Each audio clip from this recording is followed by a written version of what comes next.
So now we start with our 16th lecture, that is multiplexing. Or we can say that this is the start of the section C of our syllabus. देखो multiplexing basically क्या है कि section A में हमने analogue signal को digital में convert किया और इसको पल्सेस में रिप्रेजेंट किया। फिर इस एक्शन में हमने सीटी ऐड किया सेक्शन बी में और इसकी मॉड्यूलेशन परफॉर्म की, फिर इसको ट्रांसमिट कर दिया। ठीक है, डिजिटल सिग्नल ट्रांसमिट करोगे तो ये किसी ना किसी चैनल पे जाएगा ये सिग्नल। लेकिन प्रैक्टिकली होता क्या है कि आप कभी भी एक सिग्नल को एक टाइम पे ट्रांसमिट नहीं करते।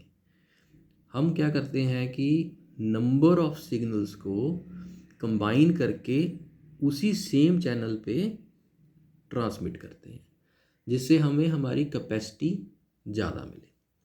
जैसे it's just like channel basically जो लेके जाएगा। जैसे देखो हमारे पास एक रोड होती है तो ये रोड क्या है, ये चैनल है। ठीक है, इसमें से कार्स जा रही हैं, बाइक्स जा रहे हैं, ठीक है, बसेस जा रही हैं। तो वो क्या है वो है हमारे पास इंफॉर्मेशन सिग्नल। ठीक है, हम क्या है, द पर्सन क्या है, इंफॉर्मेशन। और वो बाइक पे जा रहा है तो कोई बाइक को एज अ कैरियर यूज़ कर रहा है, कोई कार को एज अ कैरियर यूज़ कर रहा है, कोई बस को एज अ कैरियर यूज़ कर रहा है। तो वो क्या हुई हुई है, मॉड्यूलेशन हुई है। सो मॉड्यूलेशन होने के बाद सिग्नल किसी चैनल से ट्रांसमिट होगा और अपने डेस्टिनेशन पे पहुंच जाएगा। अब इसमें अगर आप देखो, इसी को अगर आप ऐसे सोचो कि एक टाइम पे ना इस रोड पे सिर्फ एक ही व्हीकल जा सकता है। पहले वो आपने यहाँ से भेजा, यहाँ पे पहुँच गया, तो इस ये तो चैनल की जो बैंडविड्थ है वो तो हम उसको तो यूज़ ही नहीं कर रहे, उसको तो हम वेस्ट कर रहे हैं। जितना ये हमने चैनल बनाया इसकी कोई कॉस्ट लगेगी, इसके भी कोई मेंटेनेंस होगी। ठीक है, तो कम्युनिकेशन में चैनल ये होगा फ्रीक्वेंसी बेस्ड, कोई बैंडविड्थ होगी और उसमें हम इतनी लेट से इस फ्रीक्वेंसी से लेके इस फ्रीक्वेंसी तक वो चैनल की बैंडविड्थ है, तो आप उसमें से वो सिग्नल्स ट्रांसमिट कर सकते हो। सो मल्टीप्लेक्सिंग क्या है कि किसी चैनल की बैंडविड्थ को इफेक्टिव यूटिलाइज करने के लिए, in order to utilize the channel bandwidth efficiently and effectively, we transmit more than one signal simultaneously onto the channel। तो उनको फिर ये जो प्रोसेस होता है, नंबर ऑफ सिग्नल, हम क्या करते हैं कि ट्रांसमीटर साइड पे हम उनकी मल्टीप्लेक्सिंग कर देते हैं और वो कंबाइन करके हम ट्रांसमिट कर देते हैं चैनल पे। और दूसरी साइड पे, रिसीवर साइड पे, फिर वो मल्टीप्लेक्स्ड जो एक सिग्नल आ रहा है उसमें सभी सिग्नल्स कंबाइंड है, उसमें से फिर हमने अपने इंडिविजुअल सिग्नल्स को एक्सट्रैक्ट कर लेना है। That is called demultiplexing. ठीक है, सो आप you may write down, multiplexing is a technique that allows the simultaneous transmission of multiple signals through a single channel or link। ठीक है, सो यहाँ पे लेट से मेरे पास फर्स्ट सिग्नल है, सेकंड सिग्नल है, थर्ड सिग्नल है, तो इनको आपने कंबाइन कर दिया बाय द कंपोनेंट मल्टीप्लेक्सर और मक्स। फिर इसको चैनल पे ट्रांसमिट कर दिया और दूसरी साइड इसको फिर डी मल्टीप्लेक्सर और फिर इसको इंडिविजुअली हमने ऑब्टेन कर लिया। So multiplexing is a technique that allows the simultaneous transmission of multiple signals through a single channel or link। ठीक है जी। So multiplexing basically होती है 3 टाइप्स की। First one is frequency division multiplexing, time division multiplexing and wavelength division multiplexing. जो WDM होता है वो हम ऑप्टिकल फाइबर्स में यूज़ करते हैं। सो हमारी कम्युनिकेशन में we will study FDM and TDM. This is frequency division multiplexing and this is time division multiplexing. ठीक है जी. एक होते हैं टर्म्स FDM में, TDM में, CDM में, frequency division multiple access, time division multiple access, code division multiple access. ठीक है, इनकी हमारे सिलेबस में सिर्फ इंट्रोडक्शन है, ये चलो आप बाद में करेंगे. सो हम इसमें कवर करेंगे FDM and TDM. Frequency division multiplexing means आप जितने भी यूज़र्स और इंफॉर्मेशन सिग्नल्स ट्रांसमिट करना चाहते हो वो फ्रीक्वेंसी बेसिस पे डिवाइड करोगे. और टाइम डिवीज़न मल्टीप्लेक्सिंग मीन्स जितने भी आप इंफॉर्मेशन सिग्नल्स को ट्रांसमिट करना चाहते हो simultaneously, the number of signals you want to transmit simultaneously through a single channel, they must be divided on the basis of time. FDM, the multiple uses will be separated or will be divided on the basis of frequency division multiplexing and time division multiplexing. So basically अगर मैं इसको इसी आपको एक layman language में बताऊं, जैसे jet से ये मेरे पास वही एक रोड है. अगर मैं FDM इम्प्लीमेंट करता हूँ, यहाँ पे मेरे पास कोई कार है, कोई बाइक है, कोई बस है, तो इसकी क्या है, कुछ फ्रीक्वेंसी है, इसकी कुछ विड्थ है और कम्युनिकेशन में उसकी कुछ फ्रीक्वेंसी है. अगर मैंने इस चैनल को ऐसे डिज़ाइन कर दिया कि ये जो lane, this lane is for two wheelers, then this lane is for cars and this lane is for heavy vehicles. So what happened, I have divided my channel, the whole frequency into the smaller frequencies. इस channel की जितनी भी bandwidth थी उसको मैंने divide कर दिया. So now two wheelers इस फ्रीक्वेंसी पे जाएंगे, कार्स इस फ्रीक्वेंसी पे और इस लेन में, और हैवी व्हीकल्स इस लेन में, और ये वाले सिग्नल्स इस फ्रीक्वेंसी में. तो ये क्या बन गई, फ्रीक्वेंसी डिवीज़न मल्टीप्लेक्सिंग. आपने अलग अलग फ्रीक्वेंसीज हर सिग्नल को असाइन कर दी, अलग अलग कैरियर दे दिया हर सिग्नल को, और फिर उनको कंबाइन करके ट्रांसमिट कर दिया. ठीक है. और टाइम डिवीज़न मल्टीप्लेक्सिंग मीन्स ये आपके पास कंप्लीट चैनल अवेलेबल है, this one from this to this, on the basis of time not frequency. आप लेट्स से यहाँ पे आपके पास कितने ही है जो ट्रांसमिट करना चाहते हैं, कितने सोर्सेज हैं जो अपना सिग्नल ट्रांसमिट करना चाहते हो. तो अगर आप साइमल्टेनियसली इन सभी को, हो सकता है 4 हों, 10 हों, 40 हों, 100 हों, अगर आप साइमल्टेनियसली इतने व्हीकल्स ट्रांसमिट नहीं कर पाओगे.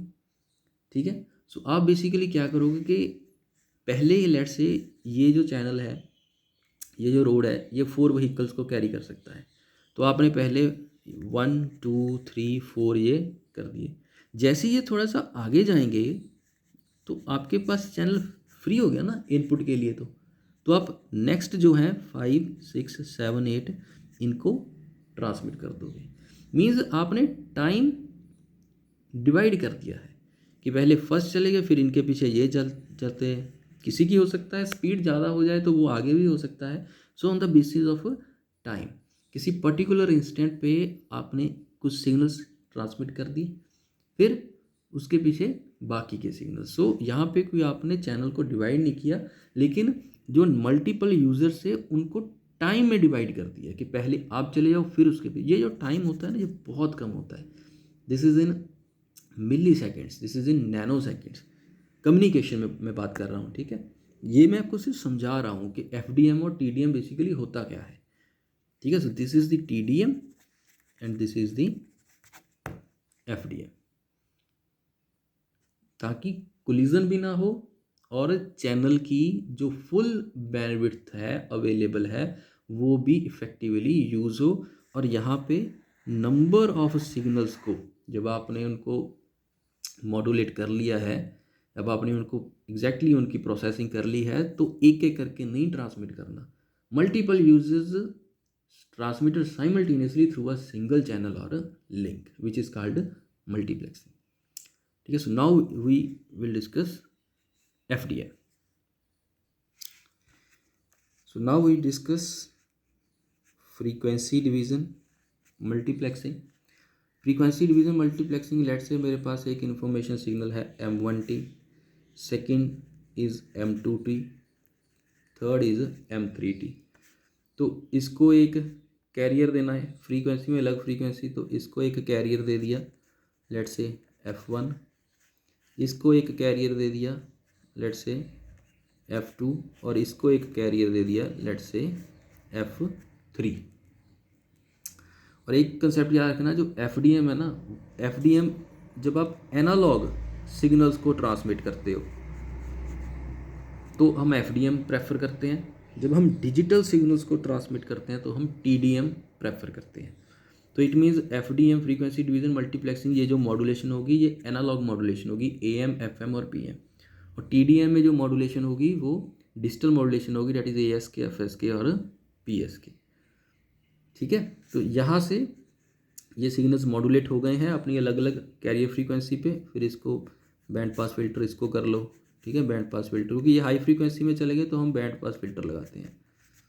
दिस इज़ F1 का फिल्टर है, F2 का फिल्टर है, F3 का, और फिर इनको आपने कंबाइन कर देना है by the component frequency division multiplexer. ये कंबाइन हो गए, फिर चैनल पे ट्रांसमिट हो जाएंगे, ठीक है। और उसके बाद यहाँ पे क्या होगा फिर डीमल्टीप्लेक्सर। डीमल्टीप्लेक्सर बेसिकली क्या है कि यहाँ पे भी आप एक फ़िल्टर लगा लो, एक फ़िल्टर ये है, एक फ़िल्टर ये है, एक फ़िल्टर ये है। तो अभी तो सिग्नल हाई फ्रीक्वेंसी का ही आ रहा है ना, तो ये बैंड पास फिल्टर ही होंगे सारे। इसकी फ्रीक्वेंसी F1 होगी, इसकी F2 होगी, इसकी F3 होगी। तो ये F1 वाली फ्रीक्वेंसी इसको पास कर देगा सिग्नल। अब हमने सेपरेट करने हैं, यहाँ से M1 आ गया, M2 M3 का, ठीक है, मॉड्यूलेटेड वर्जन। फिर उसका डीमॉड्यूलेटर लगा लो, इसका डीमॉड्यूलेटर लगा लो, इसका डीमॉड्यूलेटर, तो डीमॉड्यूलेट कैरियर रिमूव कर देगा जो यहाँ पे इंसर्ट किए थे हमने। फिर उसको लो पास फिल्टर से पास कर दो, this is low pass filter, this is low, ये सारे क्या हैं लो पास फिल्टर। तो यहाँ पे क्या आ जाएगा M1T, यहाँ पे क्या आ जाएगा M2T एंड यहाँ पे क्या आ जाएगा M3T। तो वही ये प्रोसेस कंप्लीट हो जाएगा, क्योंकि इसमें बेसिकली क्या है कि जो एनालॉग सिग्नल था उसी को मॉड्यूलेट कर रहे हो। तो ये जो मॉड्यूलेशन बनेगी ये कौन सी बनेगी, AM बन सकती है, FM बन सकती है, PM बन सकती है। अगर हम AM की बात करें, अगर उसमें हम double side band full carrier use करेंगे तो double side band full carrier की जो बैंडविड्थ है वो कितनी होती है 2FM, और इसको हम लेट से FM को हम B कंसिडर कर लेते हैं 2B।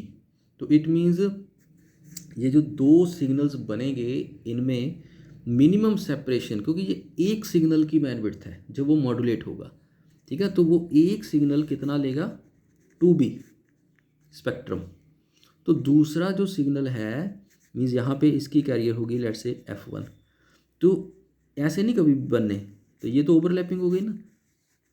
सिग्नल्स कैसे बनने चाहिए, ऐसे, फिर थोड़ा सा गैप आए, फिर ऐसे, फिर थोड़ा सा गैप आए, ऐसे, ताकि इनकी इंटरमिक्सिंग ना हो, ओवरलैपिंग ना हो। तो इट मीन्स इसकी कैरियर और इसकी कैरियर, ठीक है, लेट से F1 और F2, सिमिलरली इसकी कैरियर F3, वो कम से कम डबल साइड में फुल कैरियर में 2B का डिस्टेंस उनमें मेंटेन रखना है, तभी ये विदाउट ओवरलैपिंग सिग्नल ट्रांसमिट होंगे। अगर हम सिंगल साइड बैंड की बात करें, सिंगल साइड बैंड में एक सिग्नल की बैंडविड्थ कितनी हो जाती है FM, और FM को लेट से मैं B लिख रहा हूँ, एक सिग्नल की बैंडविड्थ B। तो उस केस में जो इनकी कैरियर फ्रीक्वेंसीज हम यूज़ कर रहे हैं वो ऐसे यूज़ करनी है कि उनमें डिस्टेंस कम से कम डी का तो हो, अगर ज़्यादा होगा देन आल्सो गुड। बहुत ज़्यादा भी नहीं कर सकते क्योंकि इतना भी चैनल आपके पास वाइड नहीं हो सकता। ठीक है, सो ये इसका एफडीएम का लेआउट होता है, हम ऐसे इसको यूज़ करते हैं। ठीक है, तो एफडीएम की कुछ एप्लीकेशंस होती हैं, ये आप लिख लेना। ये एएम एफएम रेडियो ब्रॉडकास्टिंग के लिए यूज़ किया जाता है। एनालॉग सिग्नल्स को हुआ तो एएम एफएम में जाएगा। ठीक है, टेलीविज़न की ब्रॉडकास्टिंग के लिए भी यूज़ करते हो, टेलीमेट्री के लिए, टेलीफोन सिस्टम, एंड जो अर्ली जनरेशन जो स्टार्टिंग में सेलुलर सिस्टम बने थे, मींस मोबाइल फ़ोन सिस्टम। तो ये इसकी कुछ एप्लीकेशंस है, आप नोट कर सकते हो। और अगर मैं इसकी एक एग्ज़ाम्पल बताऊँ आपको, तो जो हमारा लैंडलाइन फ़ोन्स थे, लैंडलाइन टेलीफोन सिस्टम, वो एफडीएम यूज़ करते थे। उसमें बेसिकली होता क्या था कि यहाँ पे इंफॉर्मेशन सिग्नल्स आते हैं, हर इंफॉर्मेशन सिग्नल 4 किलोहर्ट्ज़ का होता था। वॉइस सिग्नल बेसिकली इतने तक होते हैं, वॉइस सिग्नल्स ही लेके जाता है ना लैंडलाइन फ़ोन्स। तो उस केस में आप फर्स्ट स्टेज पे जो आप फर्स्ट लेवल मल्टीप्लेक्सिंग करते थे, उस केस में आप 4 किलोहर्ट्ज़ के आप 12 सिग्नल्स मल्टीप्लेक्स करते थे। तो यहाँ पे मीन्स 4 किलोहर्ट्ज़ का एक है तो ऐसे 12, तो यहाँ पे मीन्स टोटल एक सिग्नल कितने का आ जाएगा, 48 किलोहर्ट्ज़ इंफॉर्मेशन का बन जाएगा। तो इसको आप बोल देते थे ग्रुप। फिर ऐसे ही आप 5 ग्रुप्स को सेकेंड लेवल मल्टीप्लेक्सिंग कर देते थे। कितने, 5 ग्रुप्स को। तो यहाँ पे कितना आ जाएगा फिर, 48 इंटू 5 240 किलोहर्ट्ज़। इसको आप बोल देते थे फिर एक को सुपर ग्रुप। मीन्स जो कितनी हम वो कर रहे हैं, मल्टीप्लेक्सिंग कर रहे हैं, ताकि हमारी कैपेसिटी इंक्रीज़ हो, तभी इतने यूज़र सपोर्ट हो सकते हैं। फिर हम ऐसे 10 सुपर ग्रुप्स को फिर थर्ड लेवल मल्टीप्लेक्सिंग कर देते थे। तो यहाँ पे कितना बन जाता था, 240 किलोहर्ट्ज़ मल्टीप्लाई बाय 10, 24 किलोहर्ट्ज़ और 2.4 मेगाहर्ट्ज़। फिर हम सुपर ग्रुप है इसको बोल देते थे मास्टर ग्रुप। फिर हम ऐसे 6 मास्टर ग्रुप्स को फिर लास्ट लेवल और फोर्थ लेवल मल्टीप्लेक्सिंग कर देते थे, तो वो बन जाता था जंबो ग्रुप, उसको बोल देते थे। तो jumbo group means 2.4 megahertz multiply by 6, यह आ जाता है 14.4 किलोहर्ट्ज़, सॉरी मेगाहर्ट्ज़ का सिग्नल। तो ये एक एनालॉग लैंडलाइन टेलीफोन में हम ऐसे मल्टीप्लेक्सिंग करते थे। और इसको मोर अगर मैं प्रिसाइजली बताऊं तो जब आपको यहाँ पे सिग्नल मिलता है ना 2.4 मेगाहर्ट्ज़ का मास्टर ग्रुप, तो इनकी मल्टीप्लेक्सिंग करने से पहले ना इनमें थोड़ा सा गैप भी इंडिविजुअल सिग्नल्स में रखते हो, ताकि आपस में कोई भी ग्रुप ओवरलैप ना करें। तो ये विद गैप ये सिग्नल बन जाता है 2.52 मेगाहर्ट्ज़ का। और 2.52 मेगाहर्ट्ज़ के मास्टर ग्रुप के जब आप 6 मास्टर ग्रुप्स को कंबाइन करोगे तो ये 14.4 मेगाहर्ट्ज़ की जगह ये बन जाता है 15.12 मेगाहर्ट्ज़ का सिग्नल ट्रांसमिट होता है। अब देखो एफडीएम में बेसिकली क्या है, यहाँ पे फ्रीक्वेंसी डिवीज़न मल्टीप्लेक्स की, यहाँ पे भी कैरियर यूज़ हुए होंगे क्योंकि हर सिग्नल को अलग फ्रीक्वेंसी चाहिए, फिर यहाँ पे कैरियर यूज़ हो गए। तो अब ओवरऑल हाई कैपेसिटी अचीव करने के लिए एफडीएम में आप कितने सारे कैरियर सिग्नल्स यूज़ कर रहे हो, कितनी फ्रीक्वेंसीज यूज़ कर रहे हो। तो कैरियर इतने भी आप कैरियर यूज़ नहीं कर सकते क्योंकि हमारे पास इतना भी स्पेक्ट्रम अवेलेबल नहीं होता। वायरलेस में तो हमारे पास अनलिमिटेड स्पेक्ट्रम तो अवेलेबल नहीं है, spectrum is limited, radio spectrum is limited. So that's why ये फिर एनालॉग सिग्नल्स तक तो ये ठीक है। तो डिजिटल सिग्नल्स को जब हम मल्टीप्लेक्स करते हैं तो वहाँ पे हम टीडीएम यूज़ करते हैं। टीडीएम बेसिकली क्या है कि डिवाइड नहीं करनी है फ्रीक्वेंसी, वही फ्रीक्वेंसी हम यूज़ कर रहे हैं। ठीक है, तो इस केस में ना एफडीएम में वो मैंने आपको ये जो सिस्टम रोड वाला बताया कि ये डिवाइड कर दिया, ये ऐसे कर दिया, ठीक है ना, ये मैंने सिर्फ आपको समझाने के लिए बताया है। इसमें इनके आउटसाइड भी बहुत सी फ्रीक्वेंसीज अवेलेबल हो सकती हैं। तो कितनी सारी फ्रीक्वेंसीज बन जाएंगी, वो सारी फ्रीक्वेंसीज फिर हमारी हमको उनको ट्रीट करना है।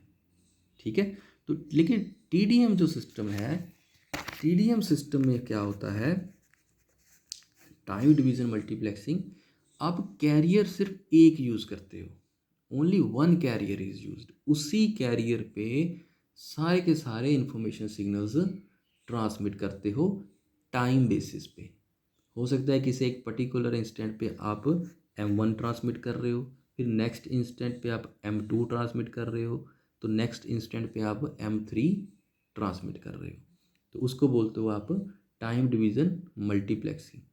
ठीक है, सो कहने को तो हम उसको साइमल्टेनियसली बोल सकते हैं। क्यों बोलते हैं? क्योंकि ये जो टाइम गैप होता है ना बिटवीन इन्हीं टू, ये बहुत कम होता है, हमें फील नहीं होता। जैसे जीएसएम में भी मैं आपको बात करूँ ना, तो वहाँ पे भी हम टीडीएम यूज़ कर रहे हैं। उसमें क्या है कि जैसे मैं किसी से बात कर रहा हूँ, उसी जो मुझे चैनल असाइन किया गया अपनी बात करने के लिए, उसी चैनल पे और भी बहुत सारे यूज़र्स बात कर रहे हैं। नॉर्मली 8 यूज़र्स बात कर सकते हैं या फिर 16 यूज़र्स बात कर सकते हैं। 8 users full rate and 16 users half rate. उसमें हम मुझे तो कभी फील नहीं होता ना कि मेरी कॉल मीन्स मुझे चैनल अभी साइन नहीं हुआ, या मेरी कॉल आप बोल सकते हो कि डिसकनेक्ट कनेक्ट हो रही है, क्योंकि वो टाइम पीरियड कितना होता है, 4.3 मिली सेकेंड का टाइम पीरियड होता है। तो हमने ये जो टीडीएम में ये जो टाइम बेसिस करना है, ये इतना फास्ट करना है कि कैरियर भी एक यूज़ हो और लैग भी किसी को फील ना हो। ठीक है, तो कैसे होता है बेसिकली इस केस में, अगर आप देखो टीडीएम, लेट्स से मेरे पास एक सिग्नल है M1T information signal, this is M2T, this is M3T, this is the information signal, low frequency signal. चलो इसको लेट्स से मैंने थोड़ा सा इसकी शेप को स्मूथ कर लिया बाय लो पास फिल्टर, इसकी शेप को स्मूथ कर लिया बाय लो पास फिल्टर, और इसकी भी शेप को by low pass filter. Let's say मेरे पास ये 3 इंफॉर्मेशन है। तो यहाँ पे मेरे पास एक स्विच होती है जिसको हम बोलते हैं कॉम्यूटेटर स्विच।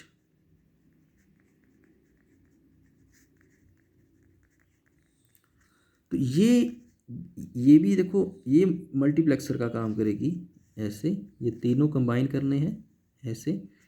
तो ये जो स्विच है ये ऐसे रोटेट करेगी, ये रोटेट करने के बाद जिसका भी ये सैंपल ऑब्टेन करेगी, क्योंकि इस केस में टीडीएम डिजिटल सिग्नल्स को करेगा, तो जिसका भी ये सैंपल ऑब्टेन करेगी उसी का ये सैंपल फिर हम क्वांटाइज करेंगे, क्वांटाइज, फिर उसको एनकोड करेंगे, एनकोड लाइक दिस। तो पहले किसी इंस्टेंट पे ये इसका सैंपल, फिर ये रोटेट करेगी इसका सैंपल, फिर ये रोटेट करेगी इसका sample, then it will return to its original position. तो ये जो हम सैम्पलिंग करते हैं ये बहुत फास्ट करते हैं, क्योंकि जितनी ज़्यादा सैम्पलिंग जितनी फास्ट होगी उतना ही आपको लैग नहीं एक्सपीरियंस होगा। तो इनकोड करने के बाद आप इसको ट्रांसमिट कर दोगे किसी चैनल पे, उसके बाद फिर रिसीवर पे आप इसको डिकोड कर लोगे, दिस इज़ क्वांटाइजर एनकोडर डिकोडर। तो यहाँ पे फिर एक स्विच लगेगी जिसको हम बोलते हैं डी कॉम्यूटेटर स्विच। तो ये भी ऐसे ही रोटेट करेगी, ये अब सिग्नल्स यहाँ से डिकोड करने के बाद ये सिग्नल इसमें चला गया लो पास फिल्टर, अब मैंने सिग्नल, ठीक है, सिमिलरली एक सिग्नल यहाँ पे लो पास फिल्टर और एक सिग्नल यहाँ पे लो पास फिल्टर। तो यहाँ से कौन सा सिग्नल आएगा, M1, here M2 and here M3, and this is called decommutator switch. ठीक है, अब ये हो गया TDM का सेटअप। ये ऐसे होता है, पहले एक का सैंपल लो, फिर दूसरे का सैंपल लो, फिर तीसरे का सैंपल लो। ये लेकिन ये जो टाइम है, ये जो रोटेशन है, ये बहुत फास्ट रखनी है। और सेकंड पॉइंट, एक तो कॉम्यूटेटर स्विच फास्ट स्पीड पे रोटेट करेगा, और दूसरा इन दोनों की, कॉम्यूटेटर और डी कॉम्यूटेटर की प्रॉपर सिंक्रोनाइजेशन होनी चाहिए। मीन्स इनकी जो स्पीड है, जो रोटेशन है, वो एग्जैक्टली सेम रखनी है आपको, तभी ये M1 का सैंपल M1 के पे डिकोड करेगा, M2 का M2 पे, एंड M3 का M3 पे। So this is very important. इसको सिंक्रोनाइज करने के लिए दोनों को हमें एक्स्ट्रा इन्फॉर्मेशन भी ट्रांसमिट करनी पड़ सकती है। Extra information in form of bits, उसको बोलते हो आप सिंक्रोनाइजेशन बिट्स। ठीक है, so this is the TDM setup. यहाँ से आप सैंपल ले रहे हो, दिस इज सैम्पलिंग, फिर उसको क्वांटाइज कर रहे हो। उस केस में क्या होता था, सिंपल, अगर हम PCM सिस्टम की बात करें तो यहाँ पे बस एक सिस्टम है, तो एक सैंपल यहाँ पे ऐसे लग जाएगा। अगर M1 है, M1 आया, उसकी सैम्पलिंग की, उसको क्वांटाइज किया, उसको इनकोड किया और उसको ट्रांसमिट कर दिया।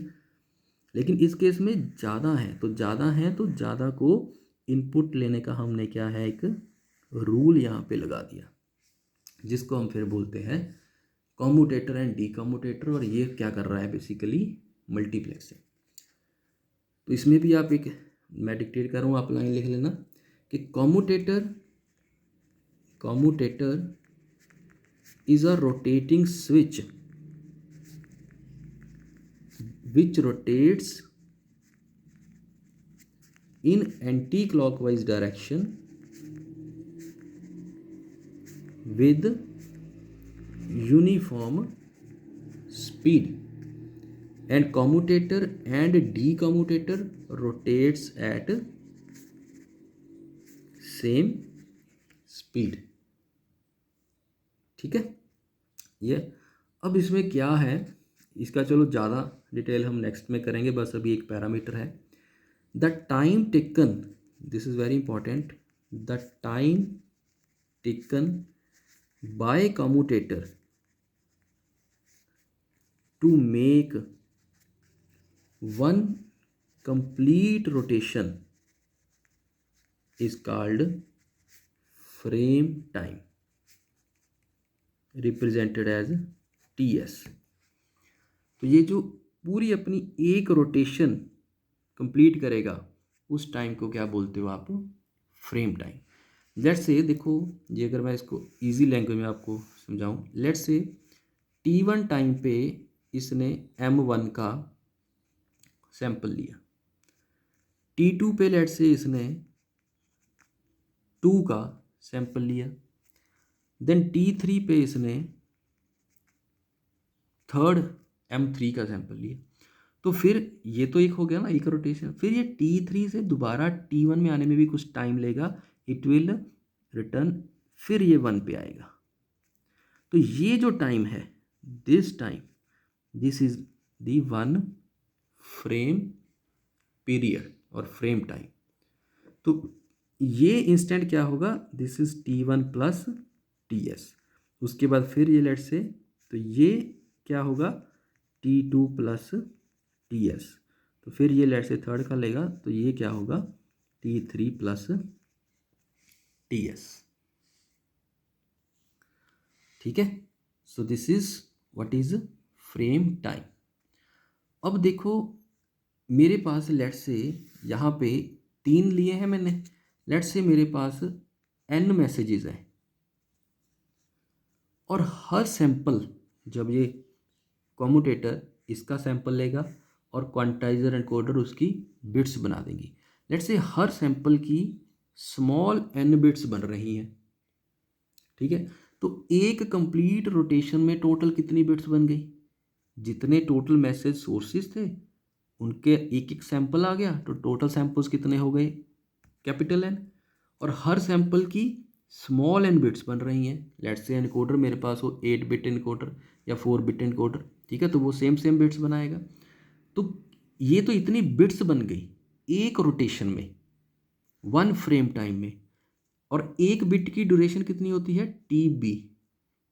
तो टोटल टाइम कितना हो गया, NN, इतनी बिट्स हैं उनकी TB। तो ये जो बिट्स बनी, इतना जो टाइम बना, ये किस में बना, एक रोटेशन में। सो एक रोटेशन का टाइम कितना था, TS। सो TS की वैल्यू क्या होगी, जितने मैसेज सोर्सेज हैं N, हर का एक रोटेशन में, फुल रोटेशन में, in one full rotation the commutator will take the sample of each message source, so total number of samples N, capital N, and each sample is converted into small n bits, so this is total number of bits. One bit duration is TB, so total time is NN TB, and that time is one complete rotation, so that is equal to TS। तो अगर मैं देखूं कि मेरा bit rate कितना बनेगा, अगर मुझे यहाँ से TB की वैल्यू क्या हो गई, TB is equal to TS by N, this is 1 bit duration. Bit rate क्या होता है, that is R is equal to 1 by TB। अगर मुझे बिट की ड्यूरेशन पता है तो बिट रेट क्या होता है, time period. Bit rate basically frequency, and frequency and time inversely, ठीक है। So this is equal to NN by TS, और this is equal to N into FS, N into N, because 1 by TS is FS। TS is 1 complete rotation, means sampling frequency, जो हम samples कर रहे हैं, ठीक है। इसको तो यहाँ पे समझा देता हूँ मैं। मेरे पास N सोर्सेज थे, एक एक सैंपल टू 1 कंप्लीट रोटेशन में टोटल N सैंपल्स हो गए। Every sample is converted into N bits and 1 bit is TB, so this is equal to TS। सो यहाँ से 1 bit duration is TS by N into N, and bit rate is equal to R 1 by TB, so that is equal to NN by TS, and 1 by TS is sampling frequency FS। अगर मैं देखो इस case में अगर कहूँ कि मेरे पास सिर्फ एक ही मैसेज सोर्स है, तो कैपिटल N की वैल्यू 1 होगी, that will be a simple PCM system. If N is equal to 1, then what is bit rate, bit rate is equal to N into FS, इसको स्मॉल ही लिख लो चलो। तो अगर आप PCM सिस्टम जो हमने फर्स्ट लेक्चर्स में किया था उसको देखोगे, तो वहाँ पे मैंने आपको एक्सप्रेशन लिखाया था, bit rate is equal to N into FS। तो ये वही, उस केस में N था बेसिकली नंबर ऑफ बिट्स, इस केस में चलो मैंने N ले लिया नंबर ऑफ मैसेज सोर्सेज, तो ये वाला N तो मैंने वही लिखा ना, नंबर ऑफ बिट्स। तो ये वही एक्सप्रेशन है जो हम PCM में करते हैं। अगर एक मैसेज सोर्स है तो वो सिंपल PCM सिस्टम है, लेकिन अगर मोर देन 1 मैसेज सोर्स है तो वो PCM TDM सिस्टम है। So this is all about the frequency division multiplexing and time division multiplexing. और इसमें मैंने आपको एक पार्ट और बताया था कि हम सिंक्रोनाइजेशन की बिट्स भी ट्रांसमिट करते हैं, हाँ, एक रोटेशन में, ताकि कम्यूटेटर और डीकम्यूटेटर सेम स्पीड पे सेम डायरेक्शन में वो बिल्कुल सिंक्रोनाइज रहे, तभी M1 के बिट्स M1 में ही जाएंगे और M2 में M2 का सिग्नल ही जाएगा। तो उसके लिए हम लेट से ए सिंक्रोनाइजेशन बिट्स एक रोटेशन में ट्रांसमिट कर रहे हैं, तो टोटल बिट्स मेरी कितनी हो गएंगी, NN प्लस A। तो टोटल टाइम कितना होगा TB, उस केस में TS की वैल्यू होती है ये। और अगर आप इसमें फिर TB को ऐसे करके इसकी वैल्यू निकालोगे बिट रेट की, तो वो आ जाएगी NNA FS। मीन्स ये बिट्स A बिट्स ऐड कर सकते हो। अगर आपको दिया हुआ है कि सिंक्रोनाइजेशन बिट्स अगर न्यूमेरिकल में दिया है कि हम इतनी ट्रांसमिट कर रहे हैं, तो आपको उसका इफेक्ट भी कंसीडर करना है, अदरवाइज आप ये ऊपर वाले रिलेशंस भी यूज़ कर सकते हो, ठीक है जी। So this is a section C का टॉपिक है जी, frequency division multiplexing and time division multiplexing. इसकी example telephone system, landline telephone system, और TDM की एग्जांपल होती है T1 कैरियर सिस्टम, जिसको हम PCM TDM सिस्टम भी बोल देते हैं। तो ये हम हमारे 17th लेक्चर और नेक्स्ट लेक्चर में इसकी TDM की एग्जाम्पल स्टडी करेंगे, that is T1 carrier system. ठीक है, so till then you please go through this lecture so that you have full understanding of what is FDM and what is TDM. TDM basically use करते हैं आप ज़्यादा, mostly use for multiplexing digital signals and this is for multiplexing analog signals. तो इस case में naturally modulation वही AM FM PM वाली बनेगी। इस केस में जो यहाँ से जो सिग्नल ट्रांसमिट होगा, यहाँ से ये कौन सा सिग्नल ट्रांसमिट होगा, AS के, FS के और PS के, जो भी आप मॉड्यूलेशन करोगे।